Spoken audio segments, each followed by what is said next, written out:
bonsoir, très chers abonnés de notre chaîne YouTube. Vous êtes le bienvenu sur le nouveau numéro de l'émission Réfléchissons.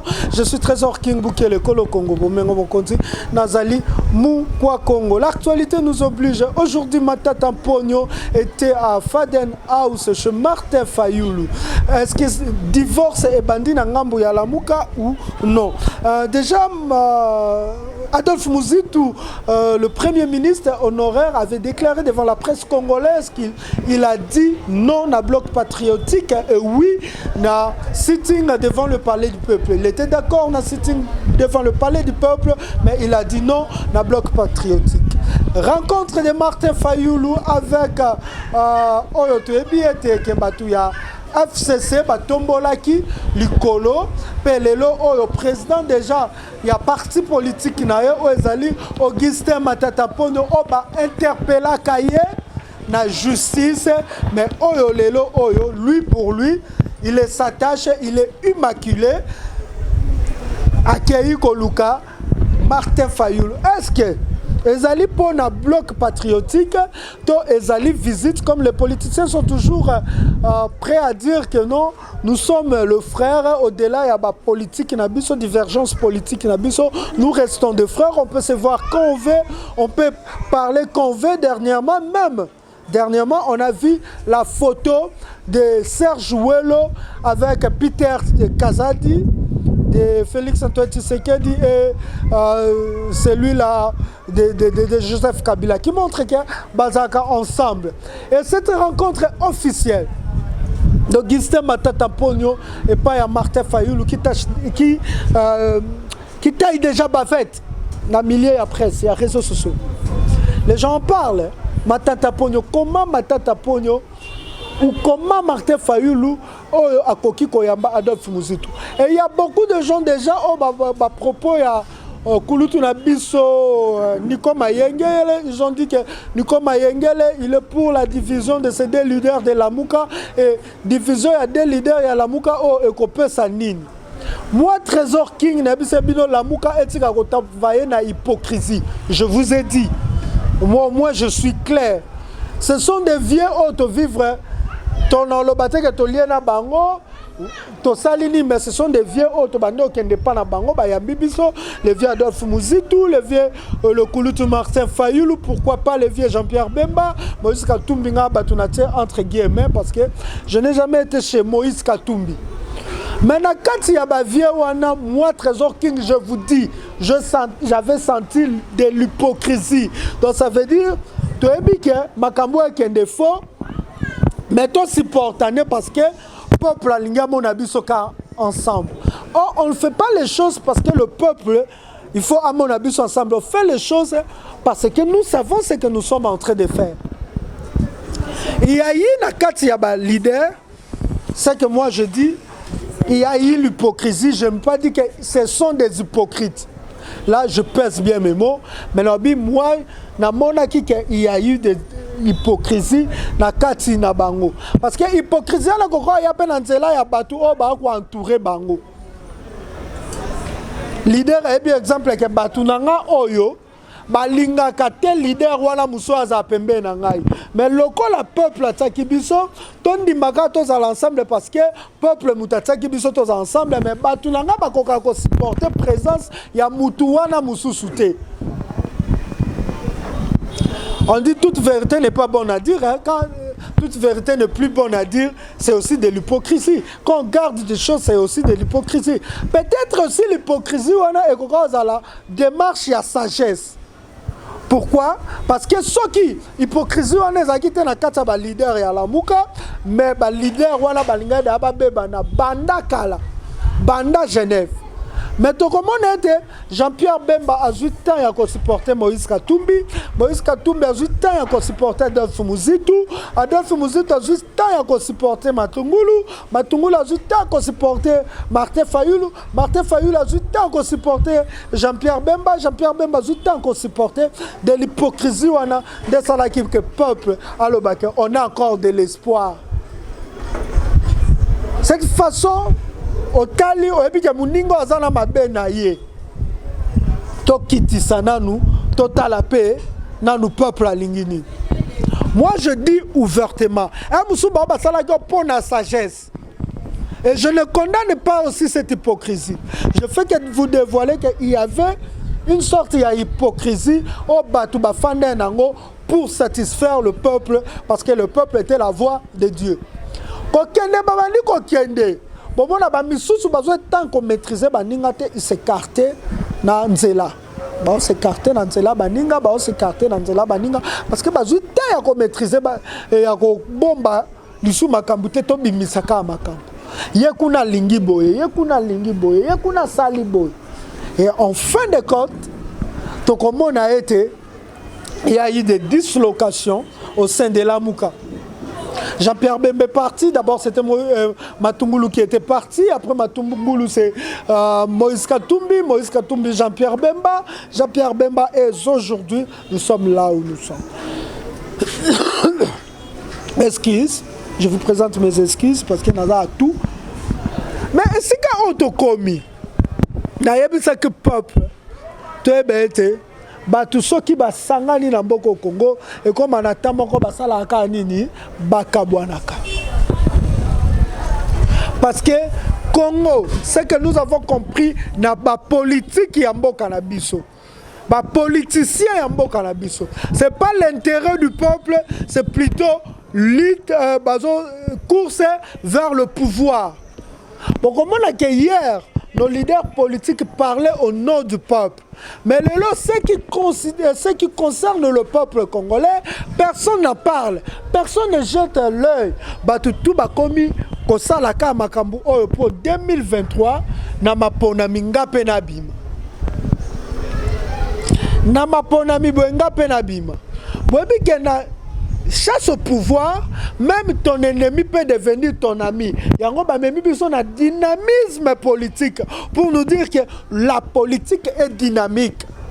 Ça veut dire ton ennemi d'hier, pour raison d'intérêt, peut être ton ami d'aujourd'hui. Dans la politique, il n'y a que des intérêts.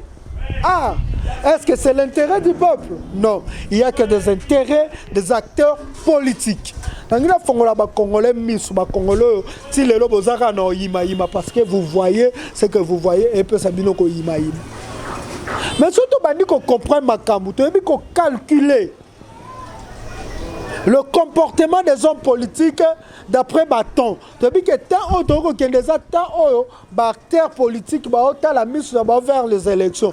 Et élections, on a acteurs politiques à soutenir Moninga Mouzou, ce qu'a Monique Balongo lié na course.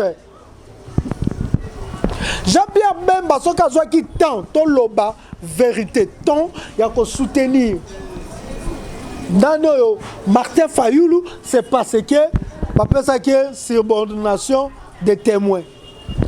Ce qui est là, qui déjà n'allait jamais soutenir Martin Fayoulou. Vérité. Parce que Jean-Pierre Bemba de lui-même, il savait qu'il ne pourrait pas soutenir Martin Fayoulou étant que candidat plutôt dans l'élection présidentielle. Maintenant, comme il y a une élection, ça va. Awa et comme il y a intérêt à soutenir Moutoua, qu'on privilégie l'intérêt parce que c'était pas à Martin Fayoulou de privilégier les intérêts du peuple. Il y a qu'on privilégier l'intérêt à Jean-Pierre Bemba et Fanda qui ensemble. Il y a un d'accord, il y a Genève, il y a 2 ans président, après réorganiser l'élection. Pour Moninga Moussoupa ça dit aïe. Donc Jean-Pierre Bemba il faut bien supporter Martin Fayoulou pendant 2 ans, qu'il a supporté Félix Antoine Tshisekedi dans 5 ans. Intérêt dans nous à devenir président qu'on a la course. Dans le baba vérité, s'il vous plaît. Moïse Katumbi, s'il avait supporté Martin Fayoulou, c'est parce que Moïse Katumbi, il peut contenir Zaki Keba. Il n'était pas le candidat confirmé.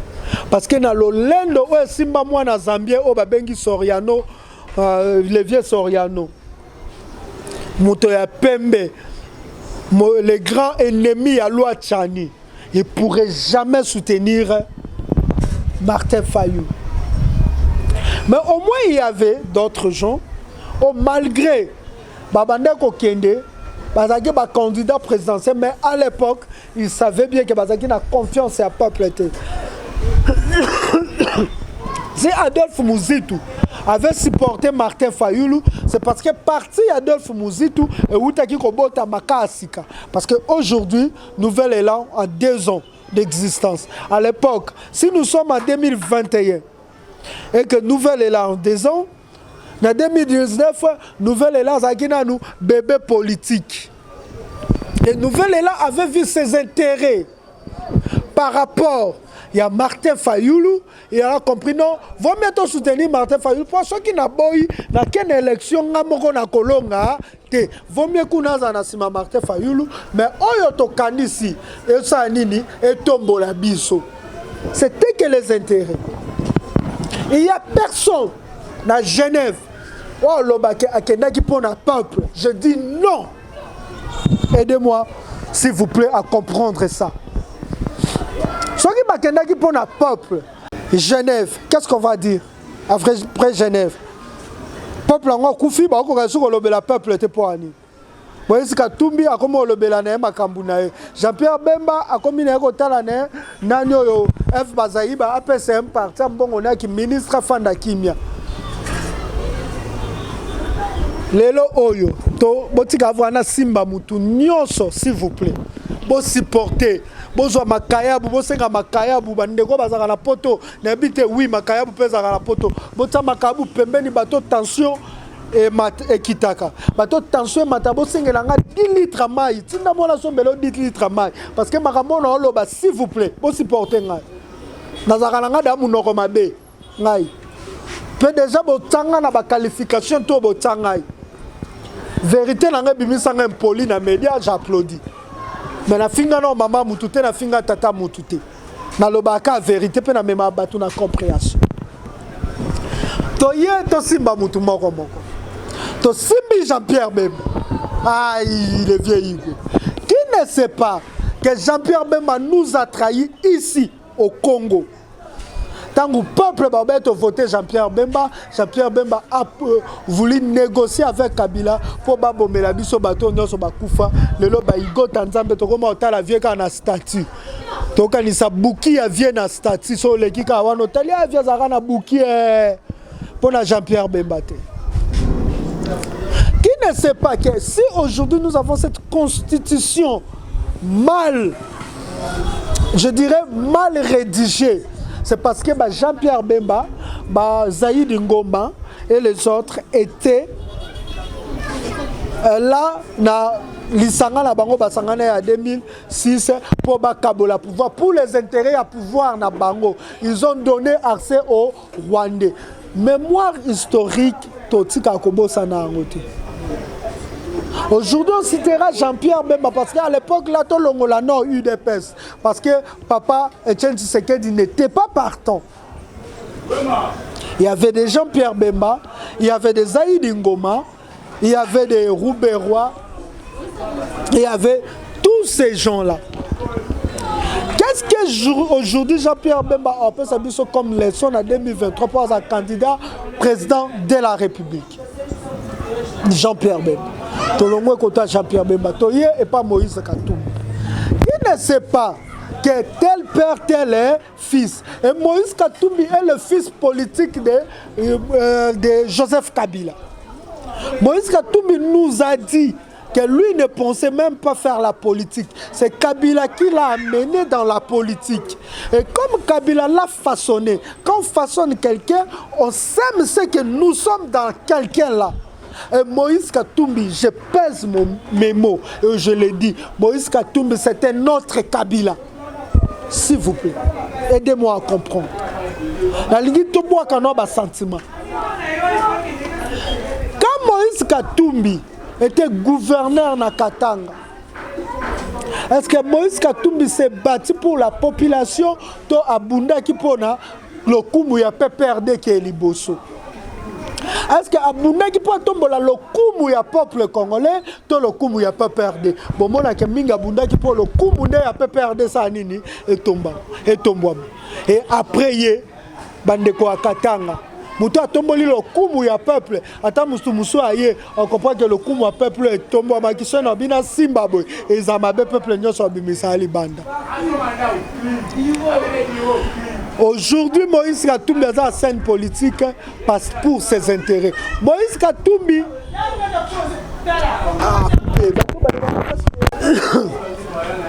pour ses intérêts propres, Moïse Katumbi a préféré aucune consultation au Félix Antoine Tshisekedi a salagi tous les malades du Congo parce que c'est les docteurs qui consultent ces malades. Moïse Katumbi s'est humilié à Mibimisi malade pour Félix Antoine Tshisekedi a consulté pour ses propres intérêts. Ses intérêts à Guinini. Batunaye baleka na gouvernement, ses intérêts nezaki nini. L'Assemblée nationale Batunaye bazwa boye, c'était pas intérêt ne. Ya bomoni Moïse Katumbi qui na cahier de charges na ye. Cahier de charges ça ne parlait pas du peuple congolais, mais ça parlait de Moïse Katumbi et de son ensemble. Est-ce qu'il est en 2023 élection, il est quelqu'un qui va se présenter aujourd'hui Moïse Katumbi a ça la bilanga. Oyo oui bakatenge boko lo babolia kango. Parce que je n'ai jamais été à Katanga, je n'ai jamais été à Lubumbashi. Mais je rêve un jour à Katanga na Lubumbashi. Na lobby kaka, na imaginer. Pour le bakabiloko Moïse Katumbi alona akuna liaka. Mais Nabiloko Moïse Katumbi alona akuna akoki ko laisse ata 3-4 provinces. Mais akolo Nabiloko pour na business na ye. Pour na intérêt, il y a un peuple non mais pour na business na ye ake côté Kango Libanda. Et ce sont des gens comme ça que vous allez voter en 2023. To simba siko vie muzitu. To simba lo vie matungulu. Vie matungulu donc copie ya banque yaki. A Fandi, à Tali Mbongo, à Tali salaire, à Tali opposition. Eh, Mouté Simbate. Mouté Lobate, on va venir Matungula, pas Mbangu, bien avant. Et Félix Antoine Tshisekedi aussi pour ses propres intérêts et l'intérêt de son parti politique qui était l'UDPS, il a préféré quitter le Genève. A quitter Genève pour na Akende, comme ça la cache. Ce n'était pas pour l'intérêt du peuple congolais, mais pour l'intérêt à combat, il y a parti politique, il y a eu de personnes, mais l'intérêt, il y a famille, il y a Bunda, qui ont pouvoir. Bon, moi, j'ai un intérêt personnel. Il y a arrivé à Félix Antoine Tshisekedi na pouvoir, vous avez constaté avec moi, avec regret, tristesse, qu'il a beaucoup travaillé pour sa famille et son entourage, et non pour le peuple congolais. Personne ne dira non. Et il a encore travaillé pour que les 4 partis se retrouver. On appelle ça l'Isolo, vient en Augustin, on a gagné Mouteki pétrole, le lot vient à Tombolanda. Moutaoutaka Katanga Yara Awana Moniere ya Otoboka, le lot comme un millionnaire. Jean-Marc Aboud. Et bah jeunes oh bah bunda qui combat la papa Tshisekedi bah final ils nous ont pris tous les chécouleurs et là rekangi ça et là ça li Pierrot qui m'a boti kanga pena loba maintenant là qui m'a tenga loba ngaza kolo Congo bah vieux Pierrot ya ala bolo jo mobali ala bolo jo loba nda kulanga yango et là ça li bah vieux Pierrot zali ozolia tango lio moni kanga me obina ya oloba ba simbelo kibota yo mobi na liaki tingana kim net ngana ba sai na bino to bolia bomona nga trésor ki j'aime ma pauvreté mais il faut nazana dignité na papa Sylvestre papa Précia. Je vais laisser à mes enfants ce pays le Congo comme mon papa m'a laissé le Congo, la République démocratique du Congo comme héritage et moi aussi je vais léguer cet héritage à mes enfants. Félix Antoine Tshisekedi nous a pris tous les banapoto oh les loyo les banapoto oh barata vie na poto bayo récupérer vie na présidence nani na bato Félix Tshisekedi ayana bango tomba musa Paulo bangada na zara prêtre il n'y a pas eu de prêtre beaucoup comme prêtre na mbongo na biso ba congolais na pouvoir na biso ba congolais et vous le peuple vous êtes là pour bétoniser des genres de personnes. Bino moto boko misa bango ba béton boko na difficulté yo panza bango Les boutiques baoka bazala na ba ndenge bazali mais boko misa ba béton. Boko misa ba béton na rokumisa bango de boko misa bango. Boko misa ba béton na kota ba parti politique na bango. Aujourd'hui muto akana kate ko sa parti politique aya na kina sala parti politique le roi Didier Mindimbu. Aya yebisa biso Félix sera candidat dans mon parti. Na yo moko Didier na Félix lo mo bosali na mboko ezaki. Na simba suko vie muzitu. Pardon. Vie Blanchard Mongo mabolimbi sangai. Lelo na bi mutu tout asani. Le vie muzitu bo eskizenga akoma lokola nyoka longo ya musique. Nyoka longo akoma kaka to yebisaki bino biso bakolongo asuma bino boyoka kite. Vie muzitu akoma kaka likamuke. Série Wana Tokimisaki M23. Mais quand vous parlez de série là, vous nous parlez de Kabila qui ne sait pas tant que Tomati Saki à l'époque, Adolphe Muzitu était le chef du gouvernement, Saki régime à président. Il y a Kabila, non? Dans les vieux Muzitu, vous ne pouvez pas vous reprocher. Qu'est-ce que vous pensez de ces grands et beaux, chers pays? Parce que ceux qui ont tant qu'on a dit premier ministre, M23, et c'est là qui c'est toujours l'époque de Kabila. Donc vous envoyez indirectement Batouba Betamaboko na Kabila. Vous avez travaillé avec Kabila, pas votre parti politique, parce que le nouvel élan n'a pas encore travaillé avec Kabila. N'a pas encore travaillé. Moi je l'ai dit et je le confirme, nouvel élan, Ndekonanga Kouloutounanga Blanchard Mongoma. John, Maître John, Batouana tout non va travailler na bangote. Mais Adolphe Muzitu n'a pas lou.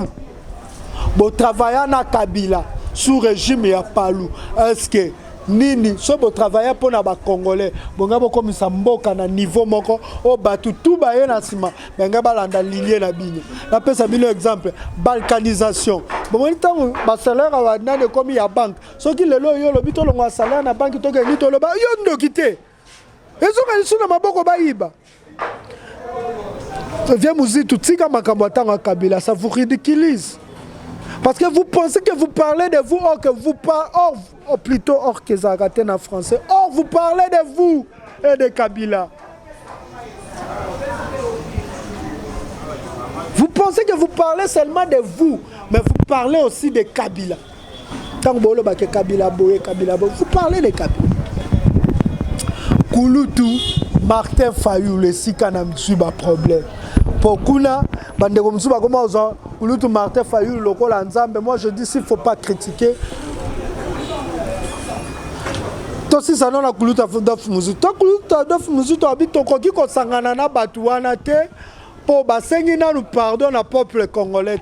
Est-ce que Kouloutou Adolphe Muzitu ta yo zaki na Kabila pour sala mabete est-ce que do senga pardon na peuple congolais la kisa biso vidéo moko senga pardon na peuple congolais. Je parle pas de nouvelles là. Ce qui bobi que nouvelles là ko sangande na bato Kabila te là je vous applaudis. Parce que nouvelles là azamo no abotami sika botami no na ba problème et na pureté na ye azana pur. Et si dans un moment à Botami Sikazano pur, est-ce qu'on a Kouloutou Martin Fayulu? Kouloutou Martin Fayulu, s'il vous plaît. Ngai comme Kabila, comment le go fingi tata nangana maman nangai. Bolimbi sanga vraiment. Comme Kabila. Matata Pogno, oh lelo Kouloutou Martin Fayulu yo kuta naye, oh kopesa audience. Qui ne sait pas ba stade oh Matata Pogno tongola batu oh. Mbongo bima na gouvernement mais ti lelo comment oh bazwaka nyongwe pas mais c'est moi Patrick. Les jeunes ne savent plus ndeni babetaka bale na ba terrain wana leo ba comment louer ce biso ba stade. Ba ba tonga ba tout na pe procès ba stade. Ba so de mutu ba passerelle oh ya ninyo ya bongo ya limité mbongo ebima ku ya mbongo o ebima lelo oyo boke kuna bota biloko ngo nde tombwama ye koma lo kwa ngando basopeli maya moto be kaye tombwami jumusu boyoka mabendane kweleli batuna se Makambutu Bukanga Lonzo do Matata Pogno ne reproche à rien. Et aujourd'hui, le Kouloutou Martin Fayulu n'a respect ce que je vous dois. Mais que Bilo Batubosongi si Kabila na scène. Pour toboyaka ba marche ou ba bloc patriotique plutôt. Tant obele qui bloc patriotique et sika Kabila comme ozonga na scène. Lelo bo mona batu ba comme obete la Kabila maboko. Et yako kuta na paix. Na ba promesse ya Félix Tshisekedi irréalisée et puis c'est pour et paroli Kabila pa ou pas. Kabila comme ngala. Et tiens Kabila mbi. Kabila comme ngala koleka ba politicien. Et vous voulez encore besoin que c'est la biso ba même batu. Oh batu wana nde batu ba constituer ba régime dictatorial, ba régime de corruption ou ezana Congo. Ils ont travaillé, ce sont des mêmes gens qui ont travaillé avec Kabila, ils sont venus travailler avec Félix Antoine Tshisekedi, ils ont contaminé ces mauvaises habitudes. Ma mauvaise habitude, bah contaminé pas Bata Félix. Écoutez, mauvaise habitude à Bata Félix et Sangani, les loboyeurs n'ont lisusu et pas Bato Baza Pembe Nabino. Eh ngaye. Congo est dans son espoir. Est-ce qu'il ne fallait pas renouveler la classe politique? Renaissance et la classe politique. Tous ces gens-là, président Martin Fayulu, moi je suis sûr, et certains qui ont long. Mais les mal les années, vous voulez qu'au Bunda combat, Nabatu Oyo, déjà baby c'est combat la biso bana Congo, bato banyoko la biso bana Congo. Pour ça biso nini sangisabino na bloc patriotique. Qu'est-ce qu'on appelle le patriotisme? Ah, patriotisme, on dit bino boloba makambo yeba te mais botanga koleka biso boza bato mayele bakulutu la biso. Boza fa bato mayele. Le patriotisme c'est l'amour de la patrie. Qu'est-ce qui est de patriotisme à Matata Poni? Qu'est-ce qui est de patriotisme à Chada? Qu'est-ce qui est de patriotisme à Kabange Numbi? Qu'est-ce qui est de patriotisme à Batouana Nyos? Mais moi je ne retrouve pas de patriotisme, je retrouve que de kabilitisme. Il y a des kabilitismes parce que ces gens-là sont restés fidèles à Joseph Kabila et non à la patrie congolaise. Batikala est fidèle à Joseph Kabila. Et Yoko Zobato Batikala est fidèle à Joseph Kabila parce que jusqu'aujourd'hui, fidélité là-bas c'est à la personne de Joseph Kabila et non au pays. Yoko soit fidélité dans un amboka. Au monate, yebisanga batu bosanga na pena yebisabino obozali. Bandeko s'il vous plaît, azasi na simbi mutu nyonso. Mutu mota loba sans position, qui ngoza sans position, position na ngeza mboko Congo, position na ngeza peuple.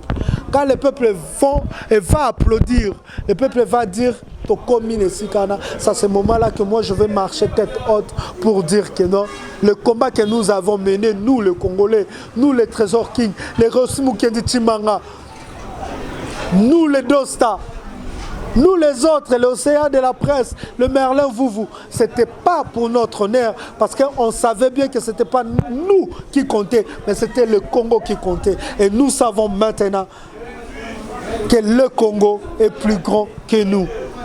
Et nous laissons le Congo prendre sa place.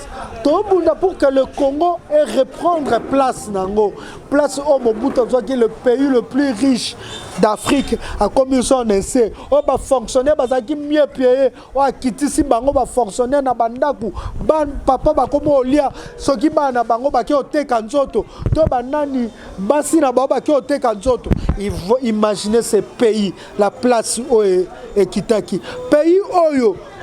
Joseph Kabila Bebisi, pays où Félix Antoine Tshisekedi a tcheka kaba promesse, pas koli promesse.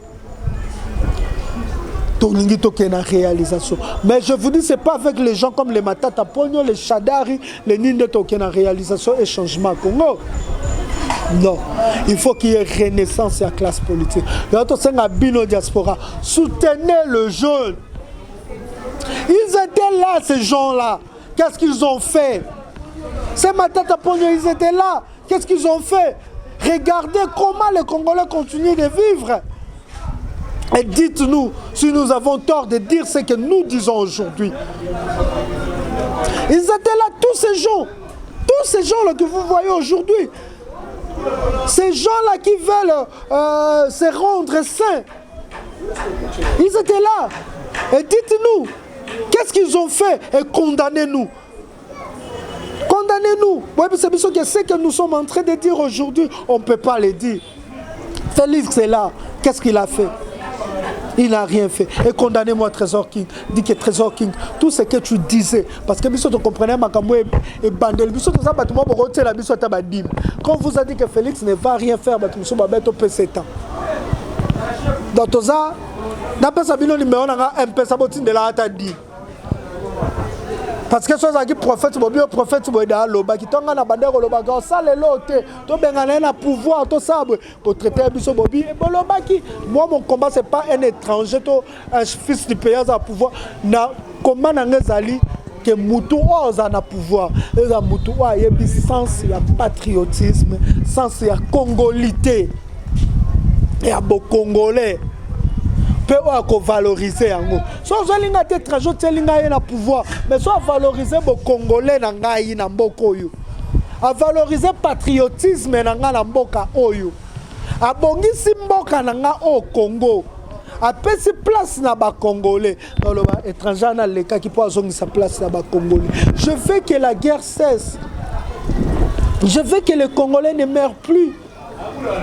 Et que devons-nous faire car la loi nous oblige de rester calme. La loi nous oblige de ne pas parler. Si je parle aujourd'hui, si je me lève aujourd'hui pour tuer les autres, vous allez me condamner que tu as tué les autres. Quand vous avez mis vos lois pour nous rendre des inaptes, on commence à regarder parce que nous avons peur de vos lois. Mais un jour, on n'aura plus peur de ces lois-là. La révolution commence quand le peuple brise la loi. Parce que vous-même, vous ne respectez pas la loi. Comment vous voulez que nous, les autres, nous puissions respecter la loi quand vous, vous ne respectez pas la loi? Vous ne respectez pas les Congolais. Et comment vous voulez que nous, les Congolais, nous vous respectons plutôt quand vous, vous ne respectez pas les Congolais? Vous devez apprendre à respecter le Congolais pour que le Congolais, à leur tour, vous respecte aussi. Vous devez apprendre à prendre soin des Congolais pour que les Congolais, à leur tour, prennent soin aussi de vous, chers politiciens. Mais moi, je dis qu'il n'y a aucun leader politique, Kouloutou Martin Fayulu, revoir ma calcul. Revoir ma calcul, sinon on peut perdre le leadership. L'icoloka ya bato kabila. Ngaloba haut et fort. Biso tozara na terrain, msuyo fanda na pas fanda notambola na mutu. Biso ba trésor kinto solo la na bato. Toto loba bo considérer kata makambu na biso. Botika no ko finga biso. Ah! Banda pe bando finga biso to changer te bo finga nga kuna koma munene. Nazara muke bo finga nga la koma munene. Seke botika na bilo ko finga. Po yango mutebe ba kisa biso ba be. J'étais Trésor King, mais là on a commis papa Banebele. C'est que yango mute boti singaï.